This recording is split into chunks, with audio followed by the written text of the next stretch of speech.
You ask Tiger to solve. This deals with linear equations with one unknown. The final result is w equals 3/2. Let's solve it step by step. Group all w terms on the left side of the equation. Subtract 8w from both sides. Group like terms.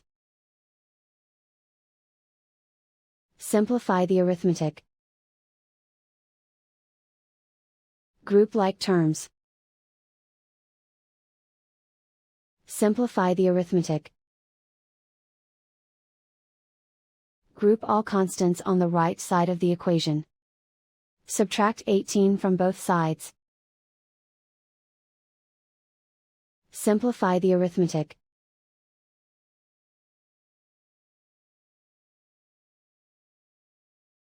Isolate the w. Divide both sides by -4. Cancel out the negatives. Simplify the fraction. Cancel out the negatives. Find the greatest common factor of the numerator and denominator. Factor out and cancel the greatest common factor.